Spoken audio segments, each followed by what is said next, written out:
ತುಂಬಿದ ಕೊಡ ತುಳುಕುವುದಿಲ್ಲ ಅನ್ನೋದು ಕನ್ನಡದ ಒಂದು ಪ್ರಸಿದ್ಧ ಗಾದೆ.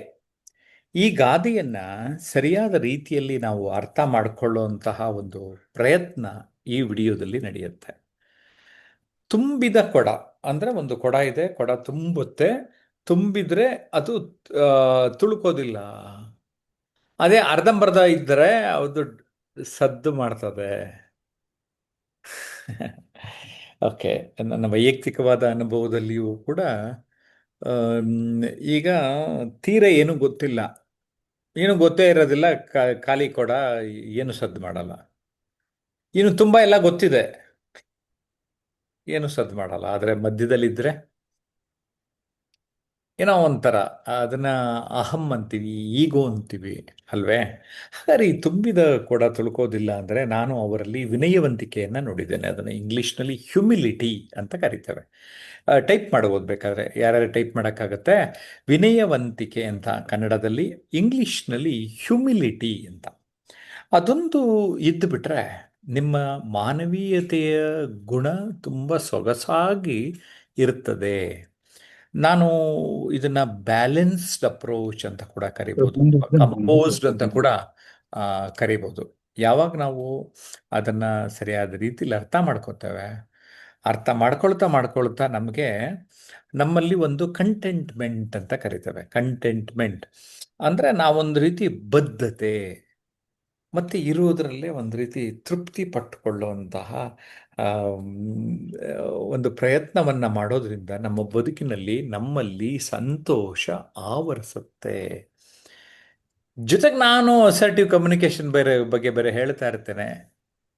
ನಿಮ್ಮ ಅಸರ್ಟಿವ್ ಕಮ್ಯುನಿಕೇಶನ್ ಲೆವೆಲ್ ತುಂಬ ಟಾಪಲ್ಲಿರುತ್ತೆ ಯಾವಾಗ ನಿಮ್ಮ ಜ್ಞಾನ ಅಥವಾ ನಿಮ್ಮ ಕೌಶಲ್ಯ, ನಿಮ್ಮ ಮನೋಭಾವ ಎಲ್ಲವೂ ಉತ್ತುಂಗ ಸ್ಥಿತಿಗೆ ಹೋದಾಗ. ಈ ಕ್ಲಾರಿಟಿ ಬಂತಲ್ಲ? ಕೆಳಗಡೆ ಇಲ್ದ ಕಲಿಯಕ್ಕೆ ಆರಂಭ ಮಾಡಬೇಕು, ಸ್ಕೇಲಿಂಗ್ ಅಪ್, ಎತ್ತರಕ್ಕೆ ಹೋಗ್ತಾ ಇರಬೇಕು. ಆ ಎತ್ತರಕ್ಕೆ ಹೋದ್ರೆ ಒಂದು ನಿಮಗೆ ಕಾಂಪಿಟೇಷನ್ ಇರೋಲ್ಲ. ಎರಡನೇದು, you are going to become a leader. ನಾಯಕತ್ವವನ್ನು ವಹಿಸ್ಕೊತೀರ ಅಥವಾ ಆ ಕ್ಷೇತ್ರದ ಒಬ್ಬ ಪ್ರವೀಣರು ಅಂತ ನಾವು ಕನ್ಸಿಡರ್ ಮಾಡ್ತೇವೆ. ಯಾವಾಗ ಇದನ್ನ ನಾವು ಆ ರೀತಿ ಕನ್ಸಿಡರ್ ಮಾಡ್ತೇವೆ, ನಿಮ್ಮಲ್ಲಿ ಲರ್ನಿಂಗ್ ಜಾಸ್ತಿ ಆಗ್ತಾ ಹೋಗ್ತಾ ಇರುತ್ತೆ. ಅದನ್ನ ನಾವು ಅರಿಯುತ್ತಾ ಪ್ರಯತ್ನ ಮಾಡ್ತಾ ಇರಬೇಕು. ನಾನು ಸಿದ್ದಣ್ಣ ಅವ್ರನ್ನ ಮೊದಲನೇ ಅವಕಾಶ ಕೊಡ್ತಾ ಇದ್ದೇನೆ. ಈ ವಿಚಾರದ ಬಗ್ಗೆ ಸಿದ್ದಣ್ಣ ಏನು ಹೇಳ್ತಾರೆ ಕೇಳೋಣ ಬನ್ನಿ. ನಮಸ್ಕಾರ ಸರ್. ನಮಸ್ಕಾರ. ನಮಸ್ತೆ ವೀಕ್ಷಕರೇ. ತುಂಬಿದ ಕೊಡ ತುಳುಕುವುದಿಲ್ಲ ಅಂತ ಒಂದು ಗಾದೆ ಇವತ್ತು ನಮ್ಮ ಜೀವನದಲ್ಲಿ ಬಹಳ ಮಹತ್ವವನ್ನು ವಹಿಸಿದೆ. ಯಾವ ವ್ಯಕ್ತಿಯಲ್ಲಿ ಒಂದು ಜ್ಞಾನ, ಅನುಭವ, ಸಂಸ್ಕಾರ ಮತ್ತು ವಿನಯ ಹೆಚ್ಚಿರುತ್ತದೋ ಆ ವ್ಯಕ್ತಿ ಯಾವತ್ತೂ ತಮ್ಮನ್ನು ತಾವು ಪ್ರದರ್ಶಿಸಿಕೊಳ್ಳೋದಿಲ್ಲ. ಈಗ ನಾವು ತುಂಬಿದ ಕೂಡ ಹೇಗೆ ಶಾಂತವಾಗಿರ್ತದೋ ಅದೇ ತರ ನಿಜವಾದ ಒಂದು ಜ್ಞಾನಿ ಕೂಡ ವಿನಯದಿಂದ ಮತ್ತು ಮಿತವಾಗಿ ಮಾತಾಡ್ತಾನೆ. ಈ ನಾವು ಜೀವನದಲ್ಲಿ ನಾವು ಎಷ್ಟೇ ಎತ್ತರಕ್ಕೆ ಬೆಳೆದರೂ ವಿನಯವನ್ನು ಕಳೆದುಕೊಳ್ಳಬಾರದು. ಇಲ್ಲಿ ನಮ್ಮ ಒಂದು ಉದ್ಯೋಗ ಜೀವನದಲ್ಲಿಯೂ ಈ ಗಾದೆ ಬಹಳ ಮುಖ್ಯವಾದ ಪಾತ್ರವನ್ನು ವಹಿಸ್ತದೆ. ನಾವು ಹುದ್ದೆ, ಅಲಂಕಾರ ಅಥವಾ ಒಂದು ಏನೇ ಒಂದು ಬಂದಾಗ ನಾವು ಗರ್ವದಿಂದ ಇರಬಾರ್ದು. ಯಾವತ್ತೂ ನಮ್ಮ ಒಂದು ಬೇರುಗಳ ಕಡೆ ಗಮನ ಇರಬೇಕು. ಜೀವನದಲ್ಲಿ ಏರಿಳಿತಗಳು ಸಹಜ ಆಗ್ತವೆ. ಇವತ್ತು ನಾವು ತುಂಬಿದ ಕೂಡ ಹೇಗಿರ್ತದೋ ಅದೇ ತರ ನಾವು ಕಷ್ಟ ಬಂದಾಗ ಕುಗ್ಗಬಾರ್ದು, ಮತ್ತೆ ನಾವು ಸುಖ ಬಂದಾಗ ಹಿಗ್ಗಬಾರ್ದು. ಇದು ಬಹಳ ಮುಖ್ಯ. ಜೀವನದಲ್ಲಿ ಸಮಚಿತ್ತತೆಯಿಂದ ಇರ್ಬೇಕಾಗುತ್ತೆ ನಾವು. ಇವತ್ತು ನೋಡಿ, ನಾವು ಆಳವಾದ ವ್ಯಕ್ತಿಗಳು ಅಥವಾ ಸಮಾಜಕ್ಕೆ ಯಾವ ರೀತಿ ಅವರು ಒಂದು ದೊಡ್ಡ ಕೊಡುಗೆ ನೀಡಿದ್ದಾರೆ ಅಂತೇಳಿ ಸಾಕಷ್ಟು ಜನ ಇದ್ದಾರೆ, ಸಾಧನೆ ಮಾಡಿದವರು. ಅವ್ರು ಯಾವತ್ತೂ ತಮ್ಮ ಒಂದು ಪ್ರದರ್ಶನವನ್ನು ಮಾಡ್ಕೊಳ್ಳಿಲ್ಲ.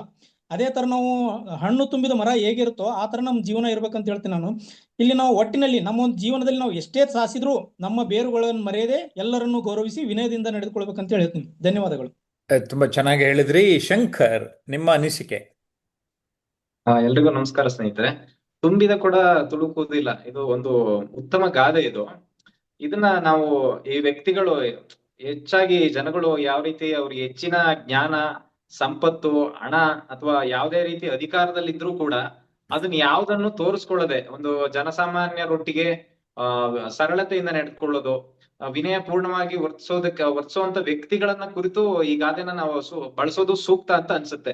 ಅಂದ್ರೆ ತುಂಬಿದ ಕೊಡ ತುಳುಕಲ್ಲ ಅಂದ್ರೆ, ಈಗ ಒಬ್ಬ ವ್ಯಕ್ತಿಗೆ ಜ್ಞಾನ ಹೆಚ್ಚಾದಂತೆ ಅವನ ಒಂದು ಅವಿವೇಕಿತನವನ್ನಾಗ್ಲಿ ಅಥವಾ ಈಗ ಬಾಯಿ ಚಪ್ಪಲಕ್ಕೆ ಮಾತಾಡೋದು ಇವುಗಳನ್ನೆಲ್ಲ ಪ್ರದರ್ಶಿಸಲ್ಲ. ಸೊ ಆ ಕಾರಣದಿಂದ ಈಗೇನು ಅರೆ ಬರೆ ಜ್ಞಾನ ಅಥವಾ ಅಲ್ಪ ಜ್ಞಾನಿಗಳೇ ಹೆಚ್ಚು ಮಾತಾಡೋದು ಅಥವಾ ಒಂದು ಅವ್ರನ್ನ ಅವರು ಪ್ರದರ್ಶನಕ್ಕೆ ಒಳಪಡಿಸ್ಕೊಳ್ಳೋದೇ ಜಾಸ್ತಿ. ಹಾಗಾಗಿ ನಾವು ಆ ರೀತಿ ಆಗ್ಬಾರ್ದು. ತುಂಬಿದ ಕೊಡದ ರೀತಿ ಹೆಚ್ಚಿನ ಜ್ಞಾನ ಅಥವಾ ಏನು ಅನುಭವವನ್ನು ಪಡ್ಕೊಂಡು ತುಂಬಿದ ಕೊಡದಂತೆ ತುಳುಕದ ರೀತಿ ಅಥವಾ ಎಲ್ಲೂ ಅವಿವೇಕಿತನವನ್ನು ತೋರಿಸ್ದಂಗೆ ಒಂದು ವಿನಯ ಪೂರ್ಣವಾಗಿ ನಡೆದುಕೊಳ್ಳಬೇಕು ಅನ್ನೋದು ಈ ಗಾದೆ ಮಾತಿನ ಸಾರಾಂಶ. ಹಾಗಾಗಿ ಎಲ್ರೂ ಕೂಡ ಒಂದು ತುಂಬಿದ ಕೊಡವಾಗಿ ಪರಿವರ್ತನೆ ಆಗೋಣ ಅಂತ ಹೇಳ್ಲಿಕ್ಕೆ ಬಯಸ್ತಾ ನಾನು ಮಾತು ಮುಗಿಸ್ತಾ ಇದ್ದೀನಿ. ಎಲ್ರಿಗೂ ಧನ್ಯವಾದಗಳು. Very good. ವಿಕಾಸ್ ಏನ್ ಹೇಳ್ತಾರೆ ಈ ವಿಚಾರದ ಬಗ್ಗೆ? ನಮಸ್ತೆ ಸರ್. ಖಂಡಿತವಾಗಿ ಸರ್, ನಾವು ಏನಾದ್ರು ಕೊಡಪಾನ ನೀರು ತಲೆ ಮೇಲೆ ಇಟ್ಕೊಂಡು ಹೋದ್ರೆ ಅದು ತುಳ್ಕೋದಿಲ್ಲ. ತುಂಬಿದ ಕೊಡ ಅರ್ಧವರ್ಧ ನೀರಿರೋ ಕೊಡಪಾನ ನಾವು ಇಟ್ಕೊಂಡು ಹೋದ್ರೆ ನಮ್ಮ ಮೈ ಮೇಲೆ ಚೆಲ್ಲುತ್ತೆ.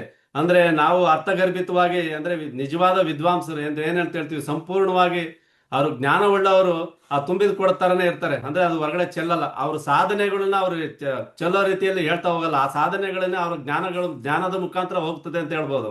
ಅದೇ ರೀತಿ ಅದು ಏನ್ ಹೇಳ್ತೀವಿ, ಅಲ್ಪ ವಿದ್ಯೆ ಮಹಾಗರ್ವಿ ಅಂತ.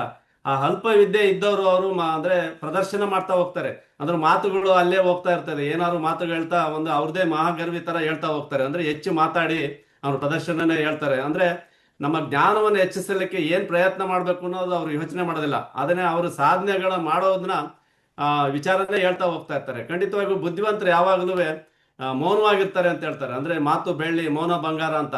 ಅಂದ್ರೆ ನೀವು ಹೇಳಿದ್ರಿ ಅಸರ್ಟಿವ್ ಕಮ್ಯುನಿಕೇಶನ್ ಇರುವ ವ್ಯಕ್ತಿಗಳು ಹೇಗೆ ಇರ್ತಾರೆ, ಅವರ ಸಾಧನೆಗಳು ಹೇಗಿರ್ತದೆ ಅಂತ. ಖಂಡಿತವಾಗಿ ಈ ವಿಚಾರದಲ್ಲಿ ತುಂಬಾ ಅರ್ಥಗರ್ಭಿತವಾದ ವಿಷಯ ಕೊಟ್ಟಿದ್ದೀರಿ ಸರ್. ಧನ್ಯವಾದಗಳು. ನಮಸ್ತೆ. ಎಸ್, ನವೀನ್ ಕುಮಾರ್. ಹಾ ಸರ್, ನಮಸ್ತೆ.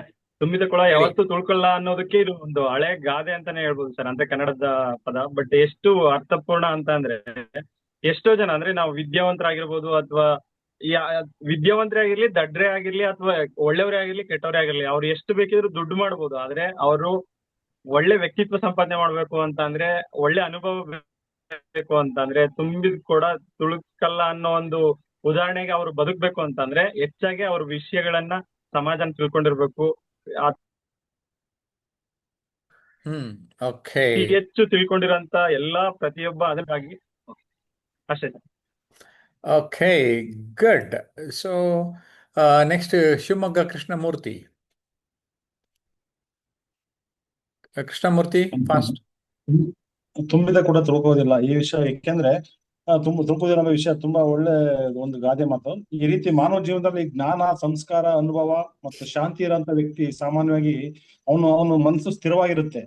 ಅದೇ ರೀತಿ ಮನಸ್ಸಲ್ಲಿ ಏನು ಅನುಭವ ಇಲ್ದಿರೋ ಖಾಲಿತನ ಇದ್ದರೂ ಅಹಂಕಾರ, ಕೋಪ, ಅಸಹನೆ ಮತ್ತು ಅಜ್ಞಾನ ಹೆಚ್ಚಾಗಿ ಅವನು ಹೊರಗೆ ಅಶಾಂತಿಯನ್ನು ಕಾಣಿಸ್ತಾನೆ. ಯಾಕೆಂದ್ರೆ ಅವನಿಗೆ ಏನು ಅನುಭವ ಇರೋದಿಲ್ಲ. ಒಬ್ಬ ವ್ಯಕ್ತಿ ಅವನಿಗೆ ಜ್ಞಾನ ಇರೋಂಥ ವ್ಯಕ್ತಿ ಆಗಿದ್ರೆ ಅವನು ಅಂತ ಸಮಸ್ಯೆ ಬಂದ್ರು ಸಹ, ಜಟಿಲವಾದ ವಿಷಯಗಳಿದ್ರು ಸಹ ಅವನು ಸಮಾಧಾನವಾಗಿ, ಯಾಕೆಂದ್ರೆ ಅನುಭವ ಇರೋದ್ರಿಂದ ಅದನ್ನ ತುಂಬಾ ನಯವಾಗಿ ಅದರಿಂದ ಆಚೆ ಬರ್ತಾನೆ. ಅದೇ ರೀತಿ ಏನು ಅನುಭವ ಇಲ್ದೇ ಇರೋ ವ್ಯಕ್ತಿಗೆ ಅವನಿಗೆ ಯಾವ್ದೇ ಪರಿಜ್ಞಾನ ಇಲ್ಲದೆ ವ್ಯಕ್ತಿ ಸುಮ್ನೆ ಪ್ರತಿಯೊಬ್ಬ ಬೇರೆ ಜನಗಳ ಮೇಲೆ ಸಿಟ್ ಮಾಡಿ ಅವರಿಗೆ ಕೋಪದಿಂದ ಮಾತಾಡೋದು, ಈ ತರದೆಲ್ಲ ವರ್ತನೆಗಳು ಮಾಡ್ತಾನೆ. ಅದರಿಂದ ತುಂಬಿದ ಕೊಡ ಸಾಮಾನ್ಯವಾಗಿ ಹೇಳ್ತಿರ್ತಾರೆ ನೋಡಿ, ತುಂಬಿದ ಕೊಡ ಇದ್ದಂಗೆ ಇರ್ತಾನೆ ಮನುಷ್ಯ ಅಂತ ಹೇಳ್ತಾರೆ.